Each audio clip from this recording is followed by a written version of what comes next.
और तुम्हारा प्रश्न है कि प्रेम क्या मोह है? मगर इस प्रेम को जब शारीरिक रूप में कोई लेता है, खाली मोह और प्रेम को एक नहीं बोल सकते अपन। जय श्री कृष्ण गुरुदेव। जय श्री कृष्ण। गुरुदेव, एक प्रश्न था कि गुरुदेव, क्या प्रेम मोह है? क्या प्रेम हमारी भक्ति में बाधा डाल सकता है, या हमें प्रेम करना चाहिए या नहीं करना चाहिए? तुमने किया है कभी प्रेम? नेक्स्ट। तो जिसने प्रेम नहीं किया है वो भक्ति भी नहीं कर सकता। प्रेम जो आया मोह गया, झूठ गया सब साथ। जब जीवन में प्रेम आ जाता है तो फिर झूठ नहीं रहता। ये श्रद्धा, विश्वास जो आपका, ये जितना भी हम साधना में बोला जाता है कि भाई श्रद्धा रखिए, विश्वास रखिए, है ना, तो श्रद्धा क्या है? प्रेम से ही तो है। जब आपकी श्रद्धा जमती है, आपकी किसी के प्रति, कोई भी देवता, कोई भी देवी, गुरु, उनमें जब आपकी श्रद्धा जमती है तो धीरे धीरे उनसे प्रेम हो जाता है आपको। और वही प्रेम आपको आंसू बहाता है, आपका ध्यान लगवाता है, आपकी साधना को मजबूत करता है। और जब प्रेम बहुत ऊंचाई पे पहुंच जाता है तो समाधि लग जाती है। प्रेम क्या है? प्रार्थना। उसी प्रेम से प्रार्थना निकलती है। आपका मन जितनी भी विकार हैं उनसे दूर हो जाता है। मगर इस प्रेम को जब शारीरिक रूप में कोई लेता है, खाली शरीर पर, तो क्षण भर का मात्र रहता है। क्षण क्या, ऐसे पलक झपका इतना ही प्रेम हो पाता है। बाकी फिर वो मोह में बदल जाता है, प्रेम कम हो जाता है।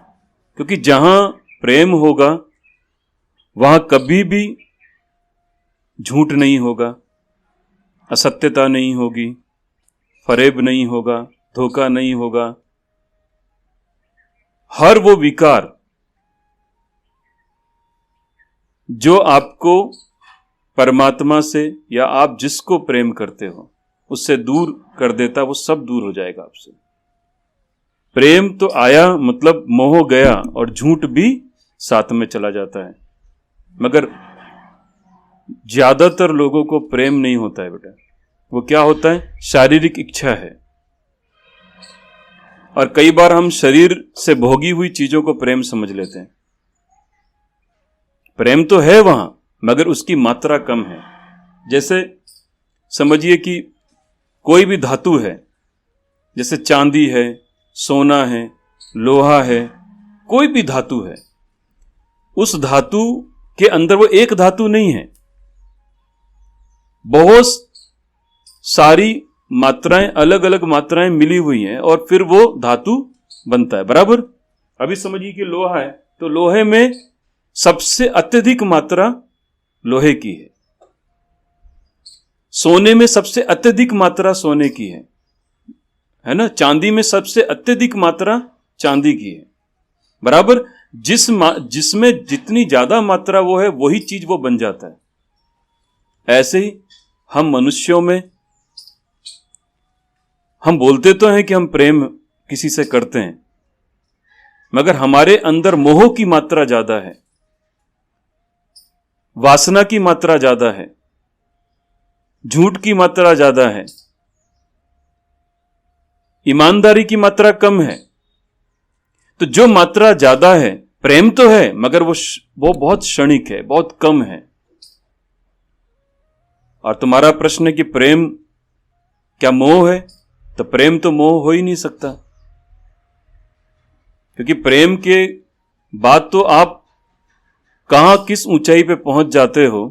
यदि गुरु से कर लिया तो आपके अंदर गुरु तत्व जागृत हो जाता है, और परमात्मा से कर लिया तो परमात्मा की पूरी विभूति आप में जागृत हो जाती है। तो प्रेम हमेशा ऊंचा है, मोह तो बहुत नीचा है, वो तो आपको बांधता है। प्रेम आपको बंधन से मुक्त करने की कला सिखाता है। जैसे ही प्रेम होगा आप मुक्त हो जाएंगे, कहीं बंधा हुआ अनुभव नहीं करेंगे। मोह तो बांध रहा है ना, और किसी भी चीज में मोह हो सकता है। आप दिन भर जिन चीजों का उपयोग करते हैं उन सब में आपको मोह हो जाता है, नहीं होता है? ये मेरी टी शर्ट है, ये मेरा पैंट है, ये मेरे जूते हैं, ये मेरा खाने का कुछ है, सब में मोह होता है। मगर प्रेम तो बांटना सिखाता है, प्रेम तो देना सिखाता है। मोह देता है क्या कभी? तो फिर मोह और प्रेम एक जैसे कैसे हो सकते हैं? प्रेम तो दे रहा है ना, देने की भावना रखता है प्रेम। यदि हम में प्रेम जागृत हो रहा है तो समझिए आप साधना में आगे बढ़ने के लिए बस यहीं से आपका प्रारंभ हो गया। अब मोह जागृत हो रहा है तो आप साधना पथ के तो पथिक नहीं है। और प्रेम आया तो मतलब क्या होगा? आंसू भी निकलेंगे। ये आंसू मगरमच्छ वाले आंसू नहीं है, ये वो आंसू है जहां पर परमात्मा भी आपसे रीझता है, उसको भी आना पड़ता है।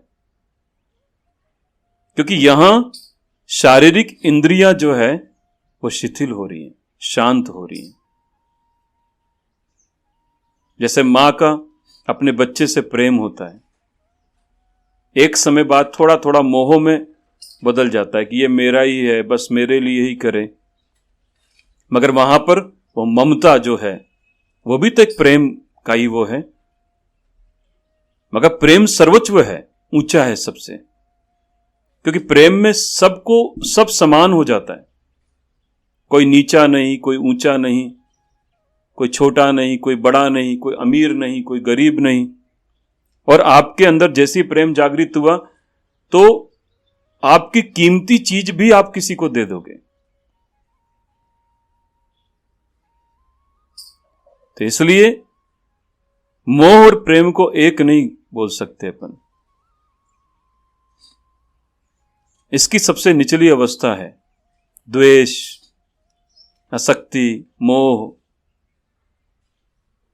प्रेम में तो कोई दुश्मनी नहीं है क्या? आपको प्रेम आपने समझ लिया, फिर आप किसी से वैर रखोगे ही नहीं, ना किसी जानवर से, ना किसी मनुष्य से। और वही प्रेम एक दिन आपको परम पिता परमेश्वर के दर्शन कराने में सहायक होगा। इसलिए उसे श्रद्धा बोल दो, उसे प्रेम बोल दो, उसे पूजा बोल दो, उसे विश्वास बोल दो। ये सब एक दूसरे के पूरक हैं एक तरह से। इसलिए प्रेम और मोह ये दोनों अलग हैं।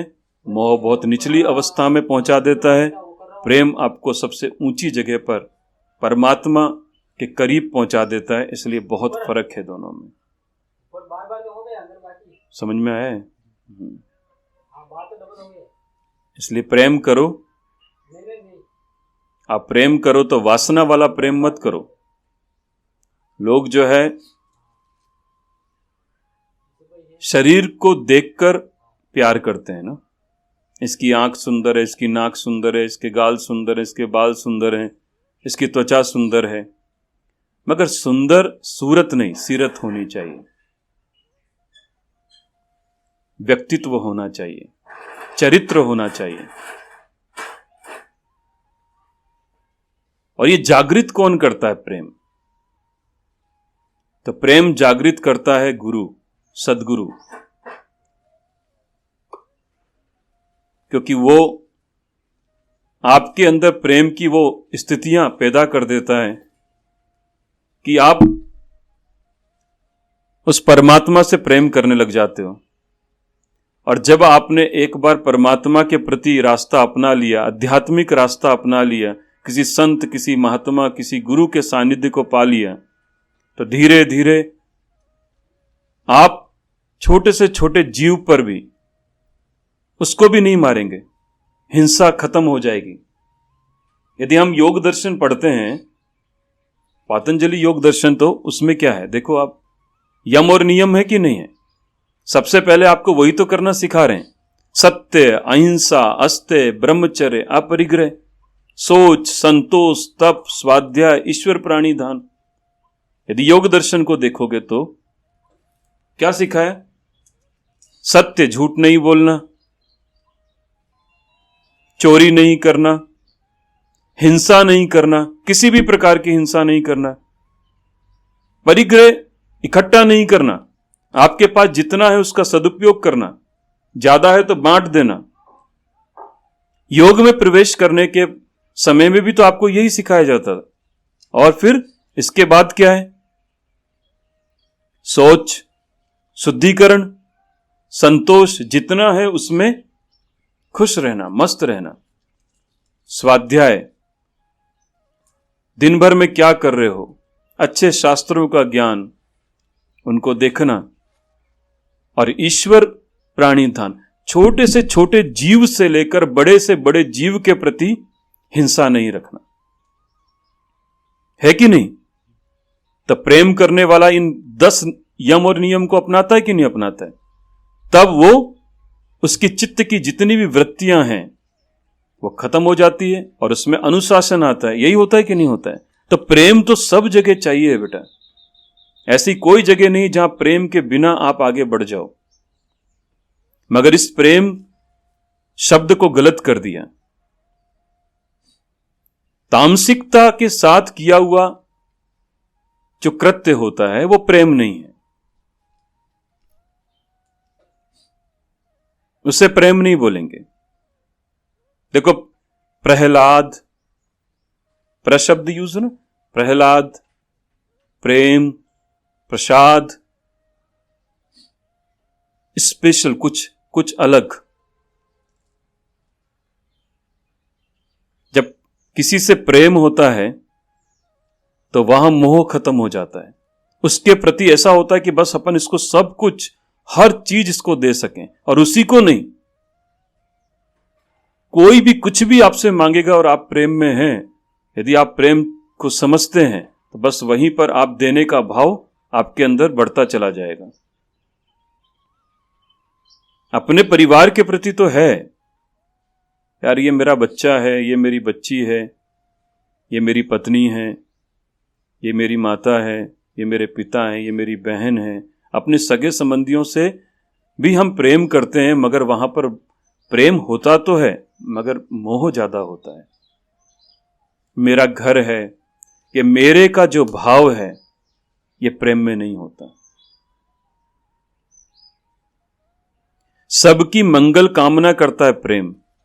जो प्रेम करने वाला व्यक्ति है वो, अपन बोलते हैं कि नहीं बोलते हैं, सबका मंगल हो, सबका अच्छा हो, सबका शुभ हो, किसी के साथ बुरा नहीं हो, पूरे विश्व में शांति हो, है ना?